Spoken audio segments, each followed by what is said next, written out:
ब्रह्म सूत्र के द्वितीय अध्याय के तृतीय पाद के 17वें अधिकरण के 8वें सूत्र के व्याख्यान रूप भाष्य की चर्चा हम लोग कर रहे हैं। आभास एवच इस सूत्र में प्रतिबिंबवाद पक्ष में भी कर्मफल सांकर्य नामक दोष नहीं है। इसे वेदव्यास जी ने सूत्र से बताया। उस सूत्र का व्याख्यान करते हुए आभास एव इन दो पदों के व्याख्यान के अवसर पर भाष्यकार भगवान ने इसी बात को स्पष्ट किया। और सूत्र में च शब्द के द्वारा वेदव्यास जी सूचित करते हैं कि वेदांत में तो कर्मफल सांकर्य नामक दोष नहीं है, अपितु अन्य लोगों के मत में ही कर्मफल सांकर्य नामक दोष प्राप्त होता है। वे कौन लोग हैं जिनके मत में कर्मफल सांकर्य प्राप्त हो रहा है? तो कहा सांख्य और वैशेषिक। तो सांख्यों के मत में और वैशेषिकों के मत में कर्मफल सांकर्य नामक दोष को सूचित किया स शब्द के द्वारा वेदव्यास जी ने। और उस दोष को स्पष्ट करने के लिए पहले सांख्यों का क्या मत है और वैशेषिकों का क्या मत है, इसे भाष्यकार भगवान ने बताया। कहा कि सांख्यों की मान्यता है आत्मा अनेक है स्वतः ही, उन्हें कल्पित भेद नहीं, आत्माओं में वास्तविक भेद है और वे सब के सब सर्वगत है, यानी व्यापक है आकाश के तरह, और चेतन है। ऐसा पुरुष का स्वरूप है सांख्यों के मत में। और वे अपने भोग और अपवर्ग के लिए स्वयं कुछ प्रयत्न नहीं करते। चेतन व्यापक अनेक आत्माओं के लिए प्रधान ही भोग और अपवर्ग प्राप्त हो जाए इस उद्देश्य से प्रवृत्त होता है। प्रधान है प्रकृति। ऐसी सांख्यों की मान्यता है। और वैशेषिकों की मान्यता है कि आत्मा अनेक है। सांख्य और वैशेषिक इतने अंश में एक जैसा ही मानते हैं आत्मा का अनेकत्व। सांख्य भी मान रहे हैं, वैशेषिक भी मान रहे हैं। सांख्य के मत में भी आत्मा विभू है, यानी सर्वगत है। वैशेषिक भी आत्मा को विभू मानते हैं। सांख्यों की आत्मा चिद्रूप है, चेतन है, लेकिन वैशेषिकों की जो आत्मा है वे जड़ मानते हैं आत्मा को, चेतन नहीं है, अचिद्रूप है, जड़ है, अचेतन है। ये दोनों में भिन्नता है। सर्वगतत्व में और अनेकत्व में तो समानता है, लेकिन सांख्य कहते हैं चेतन है आत्मा, वैशेषिक कहते हैं जड़ है। और आत्माओं का ज्ञानोपकरण है मन।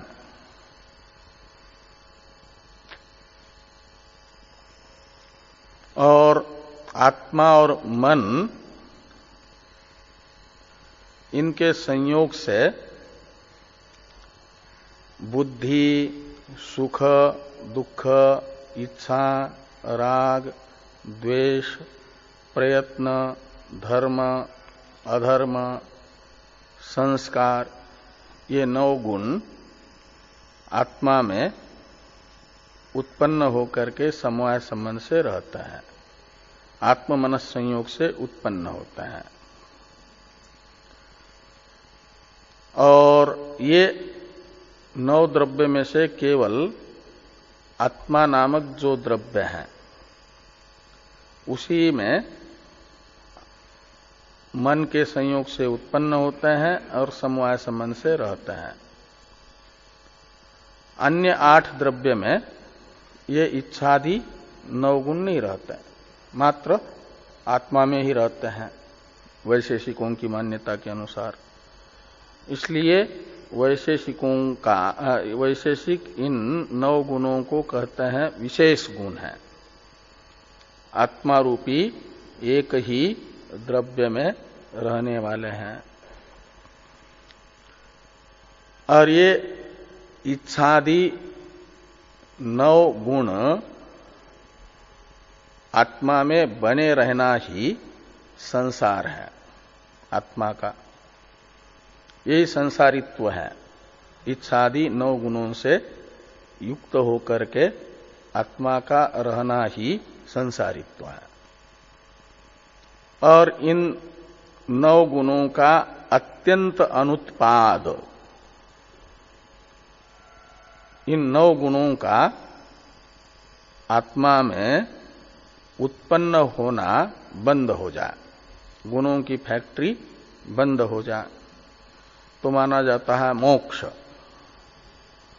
इन गुणों का अत्यंत अनुत्पाद है मोक्ष, और इन गुणों का बने रहना ही संसार है।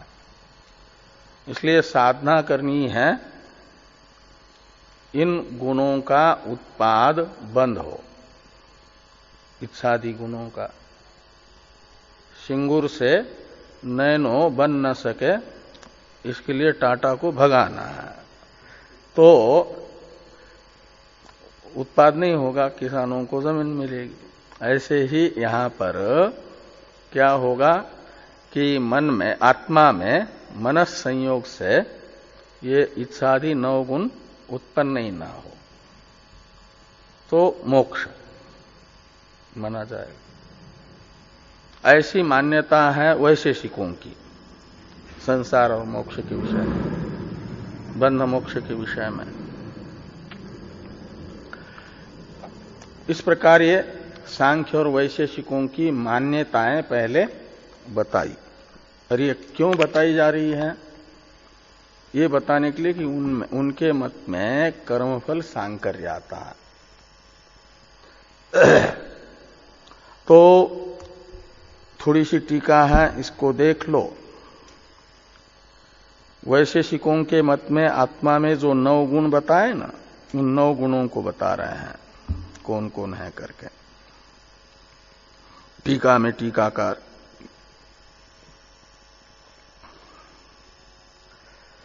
कि बुद्धि, सुख, दुखेच्छा, द्वेष, प्रयत्न, धर्माधर्म, भावना 9 आत्म विशेष गुणा, ये आत्मा के विशेष गुण हैं।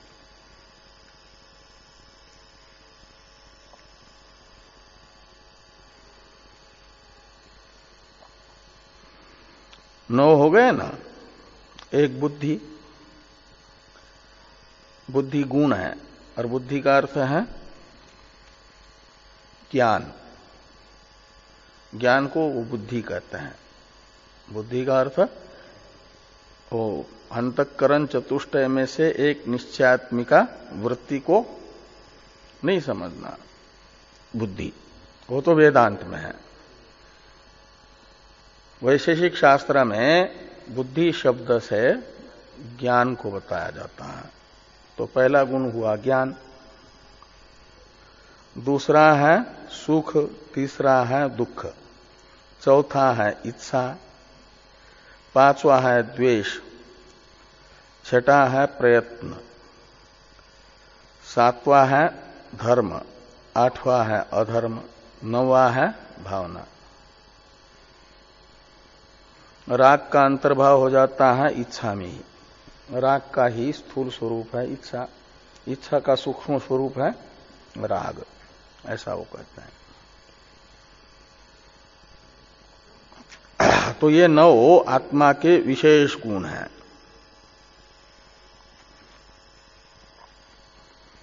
आगे भाष्य में वाक्य हैं,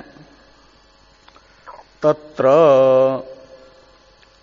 सांख्यानाम तावत् चैतन्य स्वरूपत्वात् सर्वात्मनाम सन्निधानादि अविशेषाच्च एकस्य सुख दुख संबंधे सर्वेषां सुख दुख संबंध प्राप्नोति। तो ये सांख्यों की मान्यता और वैशेषिकों की मान्यता को बता दिया। तो तत्र का अर्थ है इन 2 दर्शनकारों में से जो सांख्य दर्शनकार हैं उनके मत में तत्र का अर्थ निकलेगा, सांख्य के मत में तयोहो, इस अर्थ में तत्र शब्द है, सांख्या नाम मते। तो वैशेषिक और सांख्य इन दोनों में से सांख्यों के मत में कर्मफल सांकर्य इस प्रकार होता है। किस प्रकार होता है? तो सांख्यों की मान्यता के अनुसार सभी आत्मा चिद्रूप है, चैतन्य स्वरूप है ना, इसलिए कहते सांख्या नाम तावत् चैतन्य स्वरूपत्वात् सर्वात्मनाम। सर्वात्मा का मतलब सभी आत्माएं, सभी पुरुष। पुरुष शब्द का अर्थ है आत्मा। तो सभी आत्माएं चेतन होने से चैतन्य स्वरूप है और सर्वगत है, सभी की सभी। सर्वगत होने से सभी स्थान पर है। आपके शरीर में केवल आपकी ही आत्मा है ऐसी बात नहीं। व्यापक होने के कारण सभी आत्मा व्यापक होने से आपके शरीर में यदि केवल आपकी ही आत्मा रहेगी, बाकी की आत्माएं नहीं रहेगी, तो उन आत्माओं को व्यापक थोड़ा ही कहा जाएगा। आपके शरीर में नहीं रहेगी तो परिचिन्न हो जाएगी ना। व्यापक बनने के लिए आवश्यक होता है सब जगह है। व्यापक उसी को कहते हैं जो सर्वत्र रहता है, और कहीं रहे और कहीं न रहे उसे व्यापक नहीं कहते। तो सभी आत्मा चेतन है और व्यापक है सांख्यों के अनुसार। तो सभी व्यापक होने से आपके शरीर में सब आत्माएं हैं और वो सभी की सभी चेतन भी है। तो ये समानता ही है कि नहीं? और इसलिए व्यापक होने से सन्निधानादि अविशेषात। सन्निधान का मतलब आपके शरीर की सन्निधि। जैसे आपके आत्मा को प्राप्त है, ऐसे बाकी आत्माओं को भी, आत्मांतरों को भी आपके शरीर की सन्निधि उपलब्ध है, वो समान है व्यापक होने के कारण।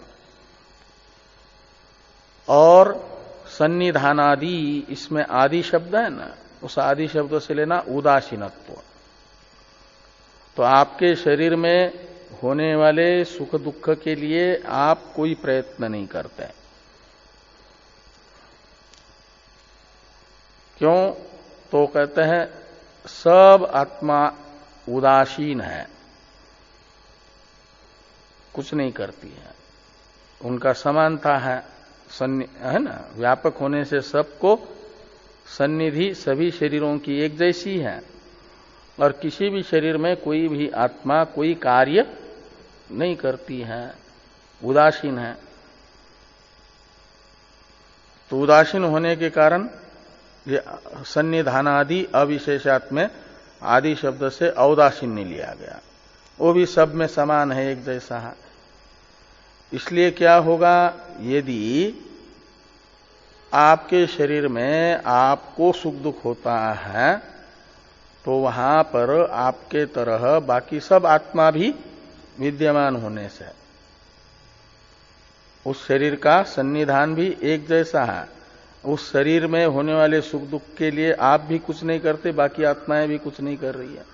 आप भी चेतन है, बाकी आत्माएं भी चेतन है, तो सब में एक जैसा ही है ना, कोई भेद नहीं है। इसलिए आपके शरीर में होने वाले सुख दुख का भोग जैसे आपको होता है ऐसे बाकी को भी हो जाए। ये आपत्ति कर्मफल सांकर्य की आ जाती है सांख्य मत में। इसे यहां पर बताया कि तत्र सांख्यानाम तावत् चैतन्य स्वरूपत्वात् सर्वात्मनाम सन्निधानादि अविशेषाच्च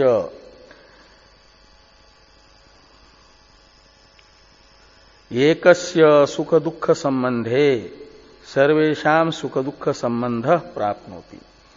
एक आत्मा का किसी शरीर में होने वाले सुख दुख के साथ यदि संबंध हो रहा है तो फिर सभी आत्मा का उन सुख दुखों के साथ संबंध प्राप्त होगा। यही तो कर्मफल सांकर्य है, इसी को कहा जाता है कर्मफल सांकर्य।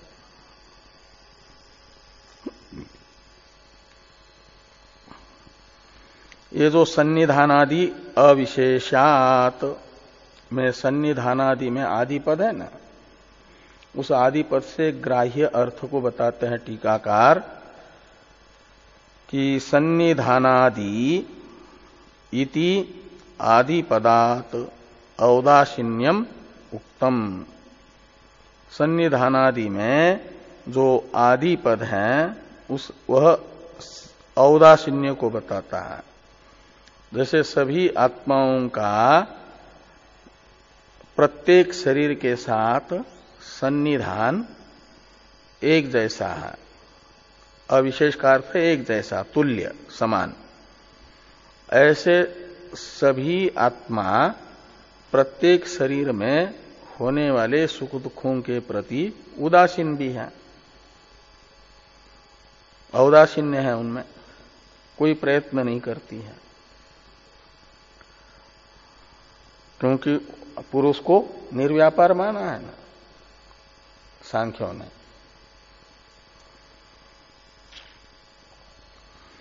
इस प्रकार सांख्य मत में कर्मफल सांकर्य प्राप्त होता है, ये बता दिया। तो इसको सुनकर के सांख्य बिल्कुल चुपचाप सुन लेगा। कोई किसी के मत में दोष बता रहा तो जिसके मत में दोष बताया गया वो चुप तो रहेगा नहीं, बुद्धिमान है तो उस दोष का खंडन करने के लिए, निराकरण करने के लिए कुछ न कुछ प्रयत्न करेगा कि नहीं। तो सांख्य भी, वेदांतियों ने सांख्य मत में जो कर्मफल सांकर्य बताया दोष, उसका निराकरण करने के लिए प्रयत्न कर रहे हैं शाद एतत् इत्यादि से। तो शाद एतत् ये जो भाष्य में है ना, इसकी अवतरण टीका है, इसको देख लो। तो सांख्य स्वाभिप्रायम शंकते स्याद एतद इति। स्याद एतद इसका अवतरण है कि सांख्य अपने अभिप्राय की शंका करते हैं, यानी उनका जो अंदर मानना है, अंदर से तात्पर्य है, उसकी शंका करते हैं। का मतलब ये बताते हैं कि ऐसा ऐसा मानने पर वो कर्मफल सांकर्य नहीं होता, हमारे अभिप्राय को समझे बिना ही आप हमारे मत में सांकर्य नामक दोष बता रहे हो, ऐसा बताना चाह रहे हैं स्याद एतत् इत्यादि से सांख्य लोग। तो सांख्यों का कथन देखिए भाष्य में, स्याद एतत् प्रधान प्रवृत्ते पुरुष कैवल्यार्थत्वात् व्यवस्था भविष्यति, अन्यथा ही स्वविभूति ज्ञापनार्था प्रधान प्रवृत्ति स्यात् तथा च अनिर्मोक्ष प्रसज्जेत इति एतत् स्यात्, ऐसा सांख्यों का मानना है। इति शब्द है सांख्यों का जो मानना है उसके समाप्ति का द्योतक। क्या कह रहे हैं सांख्य की प्रधान प्रवृत्ते है पुरुष कैवल्यार्थत्वात्, ये जो प्रधान है प्रकृति वो निरंतर किसी न किसी कार्य में लगी रहती है। ये जो मन है आपका, ये पुरुष है कि प्रकृति है? प्रकृति है। कैसे प्रकृति है? प्रकृति का कार्य होने से, जैसे मिट्टी का कार्य होने से घड़ा मिट्टी है, सोने का कार्य अंगूठी होने से सोना है अंगूठी, ऐसे प्रकृति का ही परिणाम है मन। कैसे है परिणाम? मन प्रकृति का परिणाम कैसे है? ऐसे इंद्रिया भी प्रकृति का ही परिणाम है, शरीर भी प्रकृति का ही परिणाम है। कैसी है प्रकृति, कैसे परिणत होती है शरीर इंद्रिय मन के रूप में? तो सांख्यों के मान्यता के अनुसार प्रधान जो है तीन गुणात्मक है ना, सत्व रज तम, त्रिगुणात्मक है प्रधान। और ये जो सत्व रज तम तीनों गुण हैं, इनकी साम्य अवस्था को कहा जाता है प्रकृति। प्रलय काल में साम्य अवस्था होती है, और जब जगत बनना होता है तो विषम अवस्था आ जाती है। तो सबसे पहले जब सृष्टि बनती है तो प्रधान का प्रथम परिणाम होता है महत्तत्व। सांख्यों के अनुसार ये प्रधान महत्तत्व के रूप में परिणत होता है, और फिर महत्तत्व से अहंकार बनता है। अहंकार से पंचतन मात्राएं, पंचतन मात्राएं का अर्थ है सूक्ष्म पांचों भूत। शब्द तन मात्रा है सूक्ष्म आकाश, स्पर्श तन मात्रा कहा जाता है वायु को, सूक्ष्म वायु को। रूप तन मात्रा कहा जाता है सूक्ष्म तेज को, और रस तन मात्रा कहा जाता है सूक्ष्म जल को, और गंध तन मात्रा कहा जाता है सूक्ष्म पृथ्वी को। ये तन मात्राएं उत्पन्न हुई किससे? अहंकार से। और अहंकार से ही सांख्यों के अनुसार एकादश इंद्रिया भी निष्पन्न होती है। एकादश इंद्रिया अहंकार से ही, पंच तन मात्राएं भी और एकादश इंद्रिया भी। एकादश इंद्रिया कौन है? 5 कर्मेंद्रिया, 5 ज्ञानेन्द्रिया और 1 अंतःकरण। अंतःकरण है कि नहीं? मन। ये भी अहंकार से बना। तो ये जो है आपका पंच तन्मात्राएं और एकादश इंद्रिया अहंकार से बन रही है, और अहंकार प्रकृति का ही परिणाम है। तो इसलिए प्रकृति के परिणाम अहंकार का ये परिणाम मन होने से, इंद्रिया होने से, इनको कहा जाएगा प्रकृति। इस क्रम से प्रकृति है। ऐसे फिर पंचतन मात्राओं से आकाश आदि स्थूल भूत बनते हैं और इन्हीं स्थूल भूतों से स्थूल शरीर बनता है और ये क्रिया करता है कि नहीं। इसी से अभी वेदांत पढ़ रहे हैं, इतनी ठंडी में हरिद्वार में रह रहे हैं, कुछ साधन भजन करते हैं, वो क्यों कर रहे हैं, कौन कर रहा है? ये सब प्रकृति कर रही है। शरीर भी प्रकृति है, मन भी प्रकृति है, इंद्रिया भी प्रकृति है। ये सब जो ब्रह्मसूत्र समझ में नहीं आता है तब भी मन लगा करके सुनते हैं, धीरे धीरे प्रयत्न करते हैं सुनने का, समझने का, ये सब कौन कर रहा है? मन। और मन है प्रधान ही, प्रकृति ही। ये सब क्यों वेदांत का चिंतन कर रहे हैं? प्रकृति पुरुष विवेक क्यों कर रही है? प्रकृति पुरुष को मुक्त करने के लिए सांख्य करते हैं। शरीर इंद्रिया ग्रहण के दिन इतनी ठंडी होने पर भी क्यों नहाए गंगा जी में, क्यों जप करते बैठे? और वो कौन कर रहा था? आत्मा को ठंडी लगती है क्या? आत्मा को तो न तो उष्णता लगती है न ठंडी लगती है, वो सब प्रकृति को लगता है। लेकिन ये सब सहन करते हुए भी साधना क्यों करती है? ये सब प्रकृति शरीर इंद्रिय मन रूप से परिणत हुई पुरुष को मुक्त करने के लिए, पुरुष कैवल्यार्थ। तो ये कहा सांख्यों ने, तो इस प्रकार ये प्रकृति ही पुरुष के कैवल्याने मुक्ति के लिए प्रयत्न करती है। प्रकृति प्रयत्न करती का अर्थ ये प्रकृति ही शरीर इंद्रिया मन बुद्धि के रूप में परिणत होकर के मुक्ति के जो साधन शास्त्रों ने बताए हैं उन साधनों का अनुष्ठान करती है। वो अनुष्ठान करने वाली कौन है? प्रकृति। तो ये कह रहे हैं कि प्रधान प्रवृत्ते है, प्रधान की जो प्रवृत्ति है, तो प्रधान की प्रवृत्ति का मतलब मूल प्रधान की नहीं, शरीर इंद्रिय मन रूप से परिणत हुआ जो प्रधान, उसकी प्रवृत्ति किसके लिए है?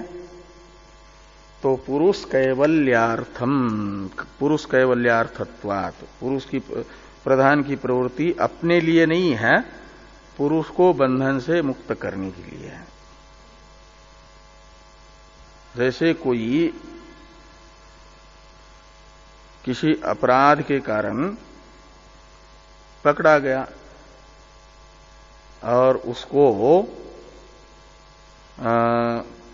अभी रखा है कहीं रिमांड आदि पर, तो जमानत आदि लेने के लिए उसके संबंधी प्रयत्न करते हैं कि नहीं? उसको छुड़ाने के लिए वकील करेंगे, कहीं जमानत के लिए अर्जी देंगे, कहीं कुछ करेंगे, कहीं कुछ करेंगे। वो किसके लिए अर्जी हो रही है, प्रयत्न कर रहे हैं? वो तो बाहरी है, मुक्त ही है, अपने संबंधी को मुक्त करने के लिए। तो जैसे किसी का कोई मित्र हो या कोई परिजन हो, बंद है किसी अपराध में, तो उसे छुड़ाने के लिए जमानत आदि लेने के लिए प्रयत्न करते हैं कि नहीं? उस प्रयत्न का फल है, उद्देश्य है उसे छुड़ाना। ऐसे ये शरीर इंद्रिय मन रूप से परिणत हुई जो प्रकृति है, प्रधान है, ये प्रवृत्ति करता जा रहा है। प्रधान क्यों कर रहा है? उस प्रवृत्ति का उद्देश्य क्या है? तो बंधन में पड़ा हुआ जो पुरुष है उसे मुक्त कराना, उसको कैवल्य दिलाना, अपवर्ग दिलाना, ये प्रधान प्रवृत्ति का उद्देश्य है। तो प्रधान प्रवृत्ति है पुरुष कैवल्यार्थत्वात्, और इसी को लेकर के कहते व्यवस्था भविष्यति। व्यवस्था भविष्यति यानी सुख दुख की व्यवस्था बन जाएगी। प्रधान की प्रवृत्ति का उद्देश्य पुरुष कैवल्य होने से सुख दुख की व्यवस्था बन जाती है। सांकर्य नहीं होता, व्यवस्था बन जाती है का अर्थ। सांख्य मत में व्यवस्था बन जाएगी का अर्थ है जो कर्मफल सांकर्य नाम का दोष बता रहे हो वह दोष नहीं आएगा। क्यों नहीं आएगा? तो प्रधान की प्रवृत्ति पुरुष कैवल्यार्थ होने से। और आगे कहते हैं अन्यथा इत्यादि से कि अन्यथा ही स्व विभूति ख्यापनार्था प्रधान प्रवृत्ति स्यात्। अन्यथा का मतलब पुरुष के यानी आत्मा के मुक्ति के लिए प्रधान की प्रवृत्ति नहीं मानेंगे तो क्या होगा? प्रधान प्रवृत्ति का उद्देश्य क्या माना जाएगा? फिर पुरुष की मुक्ति प्रधान प्रवृत्ति का उद्देश्य नहीं है। अन्यथा शब्द का अर्थ है पुरुष के कैवल्य को प्रधान की प्रवृत्ति का उद्देश्य नहीं मानेंगे तो यह अन्यथा शब्द का अर्थ निकलेगा। तो फिर जो प्रवृत्ति होती है उसका कोई ना कोई उद्देश्य होता है ना, तो निरुद्देश्य तो प्रवृत्ति होती नहीं। तो फिर प्रधान की प्रवृत्ति का उद्देश्य पुरुष कैवल्य नहीं मानेंगे तो क्या माना जाएगा फिर? तो स्व विभूति ख्यापनार्था प्रधान प्रवृत्ति स्यात्। स्व शब्द से प्रधान को लेना, तो स्व विभूति का अर्थ है अपनी, विभूति शब्द का अर्थ है महात्म्य, महत्ता, महिमा, विभूति शब्द का अर्थ है। और स्व का अर्थ है अपनी। तो पुरुष का कैवल्य यदि प्रधान प्रवृत्ति का उद्देश्य नहीं मानेंगे तो मानना पड़ेगा प्रधान जो इतना बड़ा जगत वगैरह बनाने के लिए प्रवृत्त होता है, संसार प्रधान के ही प्रवृत्ति से निष्पन्न हुआ है और कैवल्य के लिए प्रयत्नशील है। और ऐसा नहीं मानेंगे तो फिर ये प्रवृत्ति जो प्रधान की हुई उसका उद्देश्य मानना पड़ेगा केवल अपनी महिमा को बताना, महिमा का ख्यापन, अपनी महिमा का प्रदर्शन करने के लिए, अपनी सामर्थ्य को, अपनी शक्ति को दिखाने के लिए। जैसे शक्ति प्रदर्शन करते हैं ना आजकल कि हमारे पीछे इतने लोग हैं, ये दिखाने के लिए शक्ति प्रदर्शन करते हैं, राजनीतिक दल करते हैं। ऐसे खाली अपने ऐश्वर्य को दिखाना मात्र उद्देश्य रह जाएगा प्रधान की प्रवृत्ति का। पुरुष कैवल्य को यदि प्रधान की प्रवृत्ति का उद्देश्य नहीं मानेंगे तो ये यहां पर कहा गया अन्यथा ही स्वविभूति ख्यापनार्था प्रधान प्रवृत्ति स्यात्। आगे हैं तथा च अनिर्मोक्षः प्रसज्जेत इति। और फिर अपनी महिमा का ख्यापन मात्र प्रधान की प्रवृत्ति का उद्देश्य रह जाएगा तो पुरुष जो बंधन में पड़ा हुआ है स्वयं तो कुछ कर नहीं सकता, उदासीन है।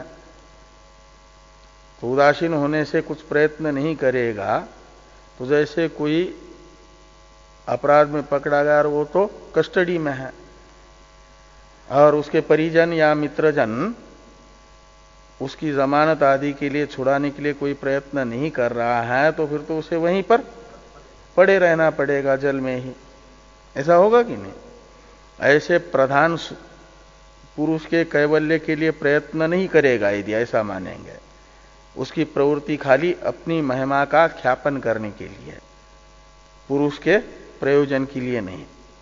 तो पुरुष बंधन में पड़ा है तो वैसा ही पड़ा रहेगा क्योंकि स्वयं मुक्ति के लिए कुछ प्रयत्न कर नहीं सकता क्योंकि उदासीन है, अकर्ता है, अक्रिय है। तो अनिर्मोक्ष प्रसंग आएगा। अनिर्मोक्ष प्रसंग का मतलब कभी जीव मुक्त हो ही नहीं पाएगा, बंधन में ही पड़ा रहेगा, ऐसा मानना पड़ेगा। ये अनिष्टापत्ति है। कौन कहते हैं? सांख्य। इसलिए ये माना जाए कि प्रधान की प्रवृत्ति केवल अपनी महिमा का ख्यापन करने के लिए नहीं, अपितु बंधन में पड़े हुए पुरुष को मुक्त करने के लिए प्रधान की प्रवृत्ति है। ऐसा मानेंगे तो कर्मफल सांकर्य नामक दोष नहीं आएगा। ये सांख्यों का कथन है। इस प्रकार का जो सांख्यों का मानना है, इसका नैतत् सारम इत्यादि से खंडन करेंगे सिद्धांती। उससे पहले टीकाकार थोड़ा सांख्यों के इस वाक्यों का अर्थ बता रहे हैं, तो टीका को देखिए थोड़ा, फिर नैतत् सारम की अवतरण टीका आएगी। तो टीका में है शाद एतत् इति के बाद में, इधर वाले पृष्ठ पे है ना, 561 नंबर पृष्ठ पर अंतिम पंक्तियों में टीका है, सर्वेषां पुंसाम प्रकृति सानिध्यादि अविशेषेपि प्रकृति रेव प्रतिपुरुषम नियमेन भोगापवर्गार्थम प्रवर्तते तथा च उद्देश्य पुरुषार्थ नियता प्रधान प्रवृत्ति इति भोगादि व्यवस्था अन्यथा नियत प्रवृत्ति अनंगीकारे स्वमात्म्य ख्यापनार्था प्रधानस्य प्रवृत्ति इति उद्देश्य विघात स्यात् इत्यर्थ। ये सांख्यों के वाक्यों का अर्थ है।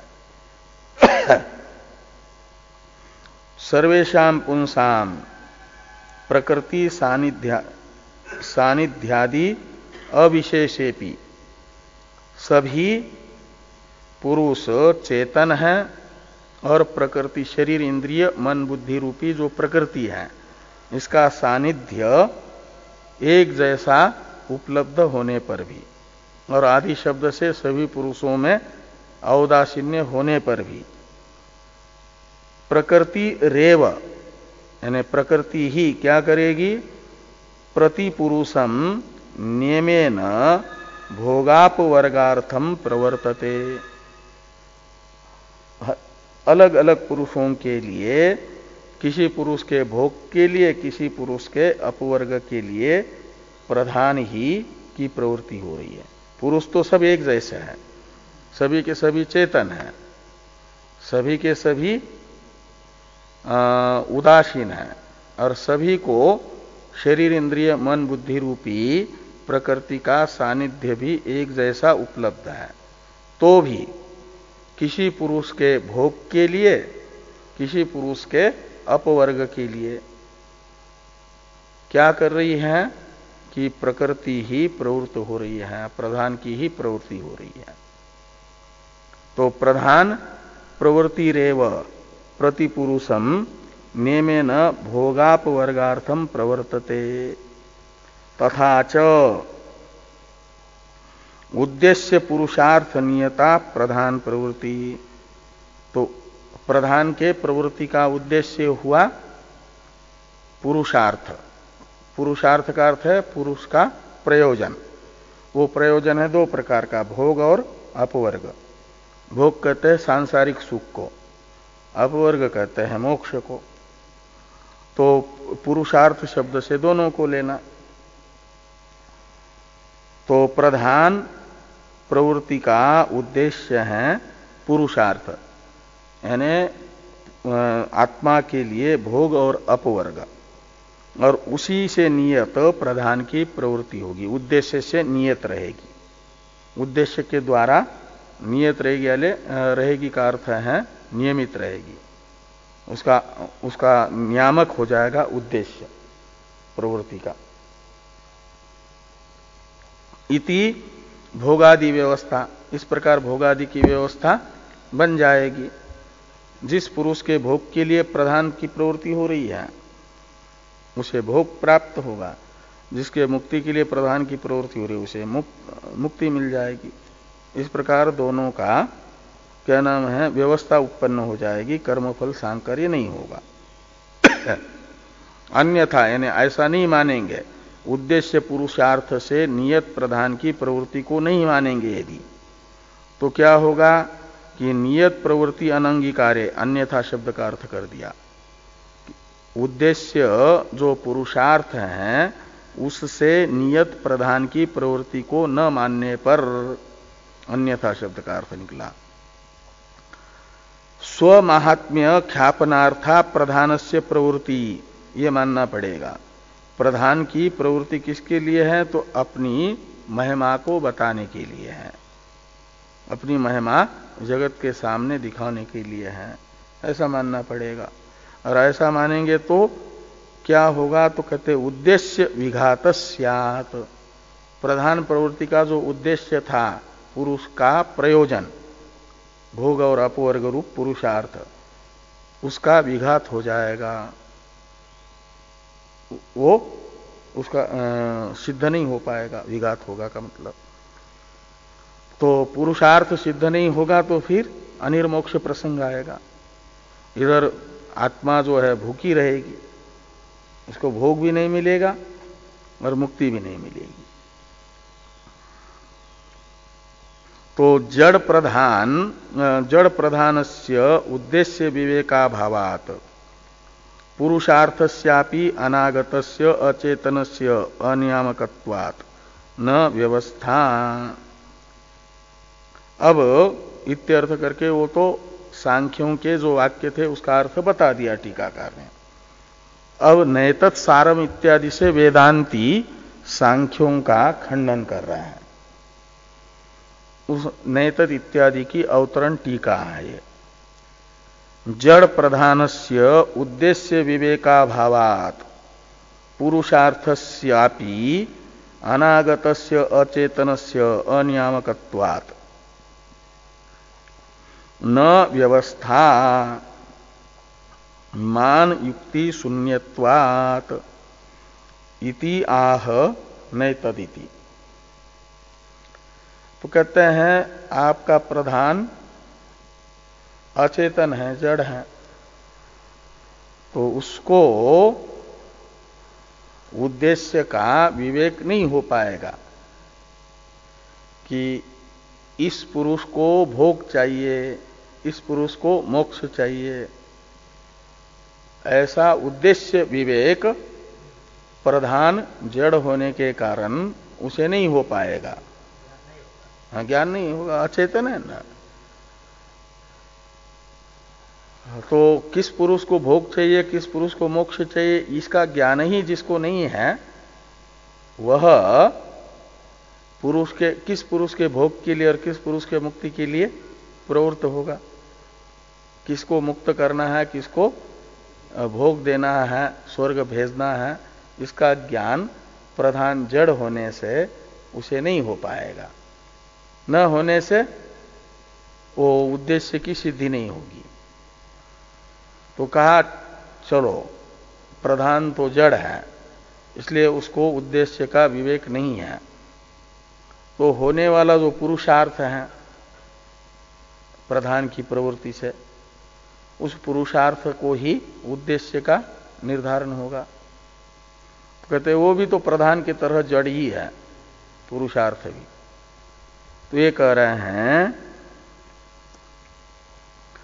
कि पुरुषार्थस्यापि अनागतस्य, अनागत का अर्थ है अभी तो प्राप्ति नहीं हुआ, प्रवृत्ति से निष्पन्न होगा, तो भविष्य में आने वाला है, जो अभी वर्तमान में नहीं है, अनागत है। तो अनागतस्य यानी अप्राप्तस्य पुरुषार्थस्य अचेतनस्य, वो भी अचेतन है, इसलिए वो नियामक नहीं बनेगा पुरुषार्थ भी। तो अनियामकत्वात् न व्यवस्था, सांख्य जैसी व्यवस्था बताना चाहते थे वैसी व्यवस्था उत्पन्न नहीं हो पाएगी। क्यों? कहते मान युक्ति शून्यत्वात्, मान का अर्थ है प्रमाण, और युक्ति रहित ये व्यवस्था होने से सिद्ध नहीं हो पाएगी। जो सांख्य व्यवस्था बता रहे हैं वह प्रमाण एवं युक्ति शून्य है।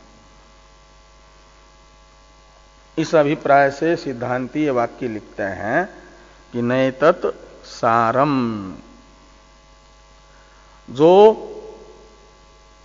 सांख्य व्यवस्था बता रहे हैं कर्मफल सांकर्य नामक दोष का निराकरण करने के लिए, वो सार बात नहीं है, यानी प्रामाणिक बात नहीं है, उचित नहीं है। कैसे? तो कहते हैं नहीं अभिलषित सिद्धि निबंधना व्यवस्था शक्या विज्ञातुम। अभिलषित कहते हैं आकांक्षित, अपेक्षित को। अभिलाषा कहते हैं आकांक्षा को। अभिलषित का अर्थ होता है आकांक्षित, अपेक्षित। तो अपेक्षित जो अर्थ है उसकी सिद्धि, और निबंधन शब्द का अर्थ होता है निमित्त। इसलिए अभिलषित सिद्धि निबंधना का अर्थ निकलेगा अपेक्षित अर्थ की सिद्धि निमित्तक व्यवस्था को जानना शक्य नहीं है। अपेक्षित अभिलषित है, अपेक्षित और वो है पुरुषार्थ। इसलिए पुरुषार्थ सिद्धि निमित्तक, अभिलषित सिद्धि निबंधना व्यवस्था का अर्थ हुआ पुरुषार्थ प्राप्ति निमित्तक जो व्यवस्था सांख्यों ने बताई, उस व्यवस्था को समझना संभव नहीं है। न को शुरू वाले शक्य के साथ जोड़ दो, न शक्या विज्ञातुम, यानी निश्चित करना संभव नहीं है। क्यों निश्चित करना संभव नहीं है?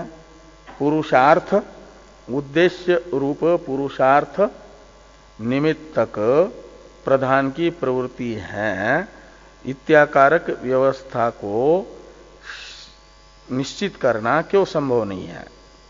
तो कहते हैं इसलिए संभव नहीं है कि उपपत्त्या तु कयाचित व्यवस्था उच्चेत, युक्ति शून्य होने से और प्रमाण शून्य होने से, ऐसा उधर समझना। और व्यवस्था का निर्धारण होता है युक्ति से। युक्ति,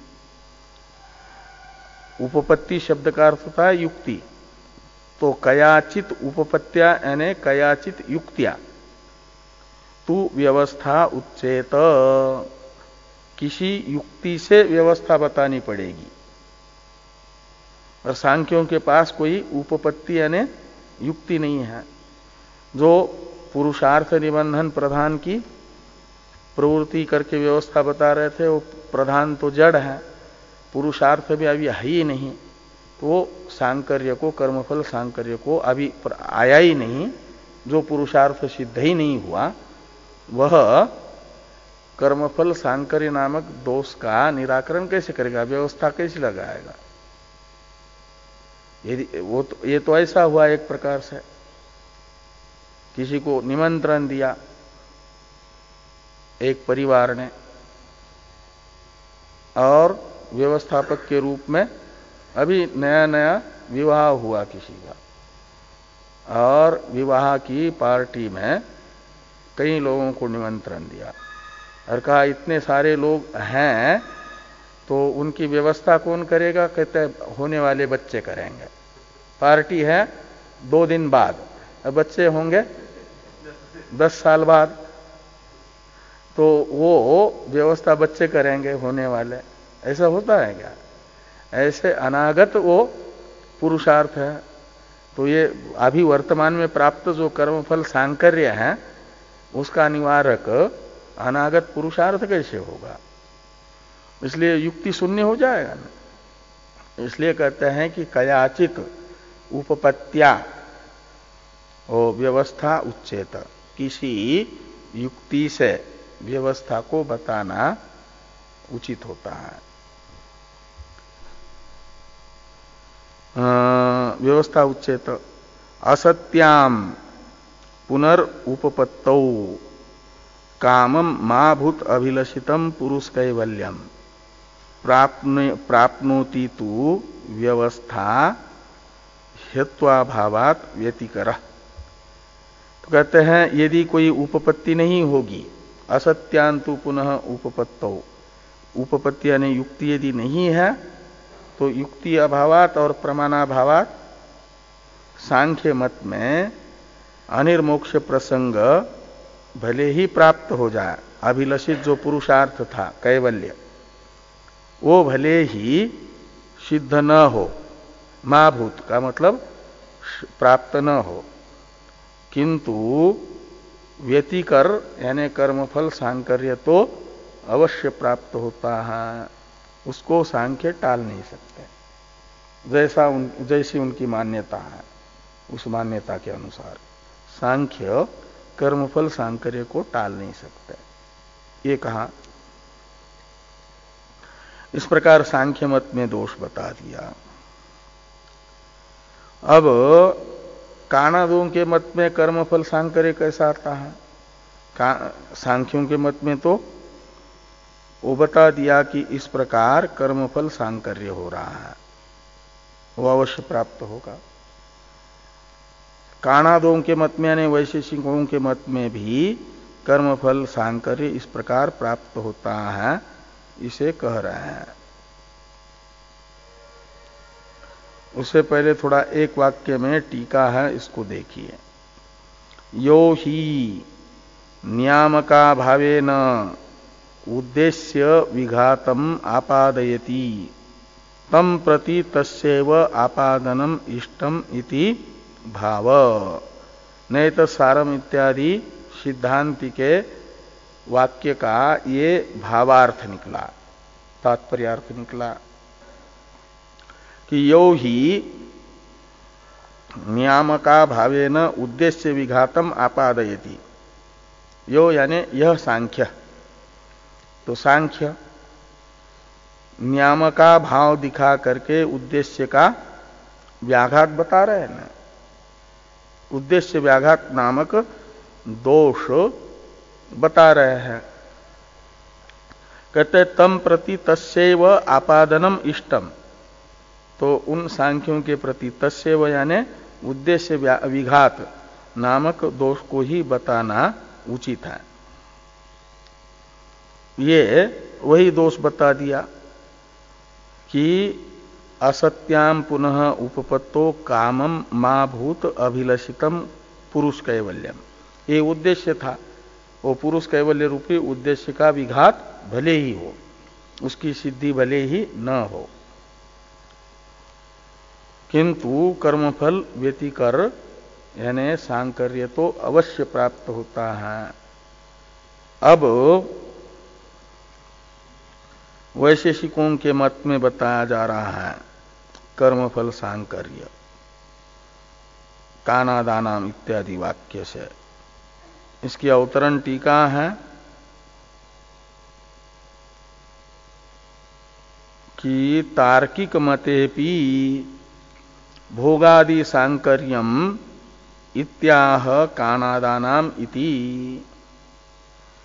तो कहते हैं जैसे सांख्य मत में भोगादि सांकर्य नामक दोष प्राप्त हुआ कर्मफल सांकर्य, वैसा वैशेषिकों के मत में भी कर्मफल सांकर्य नामक दोष प्राप्त होता है।